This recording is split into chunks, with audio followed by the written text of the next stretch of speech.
എല്ലാവർക്കും നമസ്കാരം. പൃഥ്വി വ്ളോഗ്സിലേക്ക് സ്വാഗതം. ഇന്ന് ഞാൻ ഉണ്ടാക്കാൻ പോകുന്നത് ഉച്ചയ്ക്ക് ലഞ്ചിന് കഴിക്കാൻ പറ്റിയ ഒരു തൈര് സാദം അല്ലെങ്കിൽ കേർഡ് റൈസ് എന്നും പറയാം. അധികം പുളിയില്ലാത്ത തൈരാണ് എടുത്തിരിക്കുന്നത്. പിന്നെ നമുക്ക് പച്ചരി ആണെങ്കിലും കുഴപ്പമില്ല. ഞാനിവിടെ ദുവ അരിയാണ് എടുത്തിരിക്കുന്നത്, ദുവ റൈസ് അതാണ് എടുത്തിരിക്കുന്നത്. ഏതരിയായാലും കുഴപ്പമില്ല. ഏതരി എന്ന് വെച്ച് കഴിഞ്ഞാൽ പച്ചരി, പൊന്നിയരി ഏതായാലും കുഴപ്പമില്ല. അപ്പോൾ അതൊരു കപ്പ് എടുത്തിട്ടുണ്ട്. തൈര് ഞാനൊരു 1.5 കപ്പോളം എടുക്കും. 1 കപ്പ് മതി എന്നാണ് ആദ്യം വിചാരിച്ചത്, പക്ഷെ പോരായ്മ വന്നു. അപ്പോൾ 1.5 കപ്പോളം എടുത്തിട്ടുണ്ട്. ഇതെങ്ങനെ ഉണ്ടാക്കുന്നതെന്ന് കാണിച്ചു തരാം. പിന്നെ നമുക്കറിയാം തൈര് വളരെ നല്ലതാണ് നമ്മുടെ ശരീരത്തിന്. വയറിൻ്റെ ഇത് നല്ല ബാക്ടീരിയ ഉണ്ടാവാനായിട്ട് നല്ലതാണ്. അപ്പോൾ എങ്ങനെയാണ് തൈര്, നമ്മൾ വെറുതെ തൈര് കഴിക്കുന്നതും നല്ലതാണ്, പിന്നെ ഇഞ്ചി തൈരായിട്ട് കഴിക്കുന്നതും നല്ലതാണ്. അപ്പം നമ്മൾ ഇത് റൈസ് അരി വേവിച്ച് അതിനകത്തൊഴിച്ച് ഉണ്ടാക്കുകയാണ്. അപ്പം ഞാൻ എങ്ങനെയാണ് ഉണ്ടാക്കുന്നതെന്ന് കാണിച്ചു തരാം. നമ്മുടെ കിച്ചണിലേക്ക് പോകാം.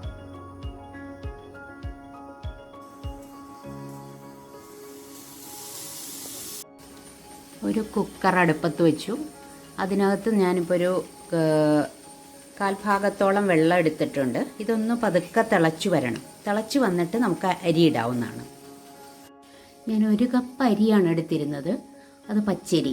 അത് ഇവിടെ ഞാനിപ്പം ഏത് പച്ചരി വേണമെങ്കിലും എടുക്കാം, പൊന്നിയരി വേണമെങ്കിലും എടുക്കാം. പിന്നെ ഞാനിപ്പോൾ ഇവിടെ ദുവ റൈസാണ് എടുത്തിരിക്കുന്നത്. അത് നല്ലപോലെ കഴുകി എടുത്തിട്ടുണ്ട്. ഒരു 3-4 പ്രാവശ്യം നല്ലപോലെ കഴുകണം, എന്നിട്ടാണ് എടുത്തിരിക്കുന്നത്. വെള്ളമൊക്കെ കളഞ്ഞെടുത്ത് വെച്ചിട്ടുണ്ട്. ഇതാണ് വെള്ളം നല്ലപോലെ ചൂടായി വന്നിട്ടുണ്ട്. ഇതിലേക്ക് ഇടണം. ഞാൻ കുക്കറിലാണ് വേവിക്കുന്നത്.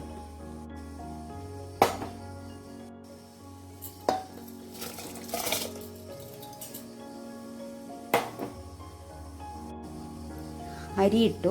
ഇനി ഒന്ന് നമുക്ക് ഇളക്കി കൊടുക്കാം. കുക്കർ അടച്ചു വെച്ചു. ഇതിൽ കൂടെ സ്റ്റീം പുറത്തേക്ക് വരുന്നുണ്ട്, അതിൻ്റെ നോബിൽ കൂടെ. അപ്പോൾ നമുക്ക് വെയിറ്റിട്ട് കൊടുക്കാം. ഇതിൽ വറുത്തിടാനായിട്ട് കുറച്ച് സാധനങ്ങൾ എടുത്തു വെച്ചിട്ടുണ്ട്.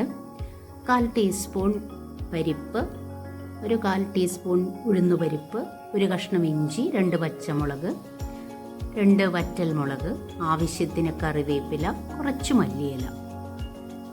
ഈ ഇഞ്ചിയും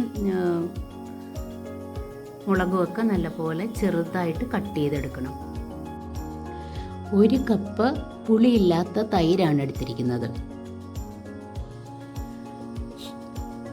ചോറ് നല്ലപോലെ വെന്ത് കിട്ടിയിട്ടുണ്ട്. വെള്ളമൊന്നും ബാക്കി വന്നിട്ടില്ല. ഇത് തണുക്കാനായിട്ട് മാറ്റി വയ്ക്കാം. ഇനി നമുക്കിതിലേക്ക് തൈര് ഒഴിച്ചു കൊടുക്കാം. ഞാനിവിടെ 1 കപ്പ് തൈര് എടുത്തിട്ടുണ്ട്. ഇത് ഒഴിച്ചിട്ട് നല്ലപോലെ ഒന്ന് മിക്സ് ചെയ്ത് കൊടുക്കണം.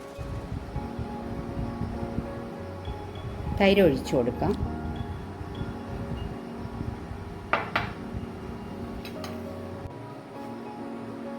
ഇനി ഇതിലേക്ക് കുറച്ച് ഉപ്പ് ആഡ് ചെയ്ത് കൊടുക്കണം. നല്ലപോലെ തൈര് ആഡ് ചെയ്തിട്ട് നല്ലപോലെ മിക്സ് ചെയ്തിട്ടുണ്ട്. ഇനി ഇതിൻ്റെ ആവശ്യത്തിന് ഉപ്പും കൂടി ഇട്ട് കൊടുക്കാം. ഒന്നുകൂടി ഒന്ന് ഇളക്കി യോജിപ്പിക്കണം.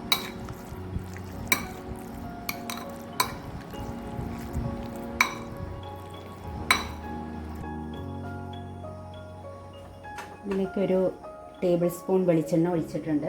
വെളിച്ചെണ്ണ ചൂടായി വന്നിട്ടുണ്ട്. അപ്പോൾ നമ്മളൊരു 1/2 ടീസ്പൂൺ കടുകിട്ട് കൊടുക്കുകയാണ്.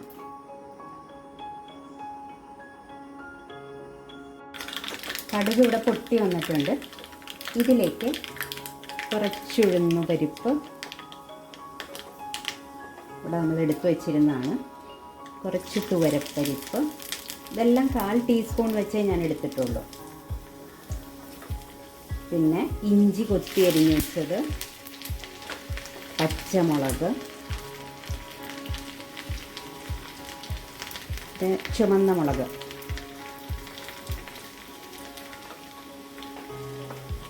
ഇനി കുറച്ച് കറിവേപ്പില. ലാസ്റ്റ് നമ്മൾ കുരുമുളക് ചതച്ച് വെച്ചിട്ടുണ്ടായിരുന്നു, അതും കൂടി ഇതിലേക്ക് ചേർക്കും.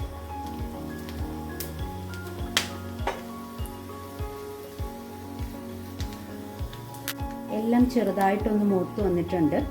ഈ സമയത്ത് സ്റ്റൗ ഓഫ് ചെയ്തു. ഇത്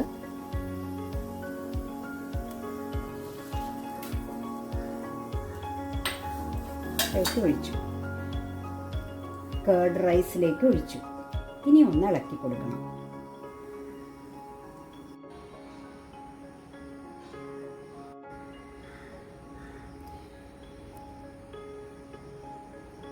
ഇനി ലാസ്റ്റ് നമുക്ക് വേണമെങ്കിൽ കുറച്ച് മല്ലിയില കൂടി ഇതിലേക്ക് ആഡ് ചെയ്യാം. ഞാനിവിടെ ശകലം ആഡ് ചെയ്യുന്നുണ്ട്.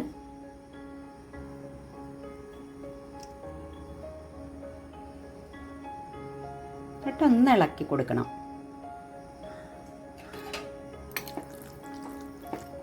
മയത്ത അല്പം കായത്തിൻ്റെ പൊടിയും കൂടി ഇട്ട് കൊടുക്കുന്നുണ്ട്. അത് ഞാൻ വീഡിയോ എടുക്കാൻ മറന്നുപോയി.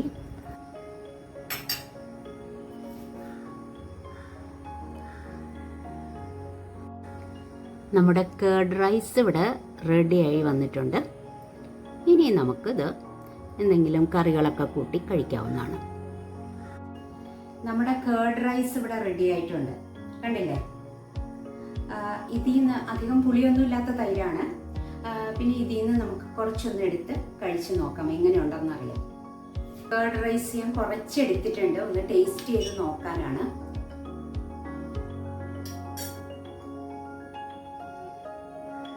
സൂപ്പറാണ്. ചെറിയൊരു പുളിയേ ഉള്ളൂ. അങ്ങനത്തെ തൈര് വേണം, അധികം പുളിയില്ലാത്ത തൈര് വേണം എടുക്കാനായിട്ട്. ഇനി ഇത് കറി കൂടെ കൂട്ടി കഴിക്കാവുന്നതാണ്. ഏത് കറി വേണമെങ്കിലും കൂട്ടി കഴിക്കാം. നല്ല ടേസ്റ്റ് ഉണ്ട്. എല്ലാവരും ഒന്ന് ഇതുപോലെ ഉണ്ടാക്കി നോക്കൂ. എന്നിട്ട് നിങ്ങളുടെ അഭിപ്രായങ്ങളും നിർദ്ദേശങ്ങളും അറിയിക്കണം. സബ്സ്ക്രൈബ് ചെയ്യാതെ കാണുന്നവരൊന്ന് സബ്സ്ക്രൈബ് ചെയ്യണം. Thank you so much.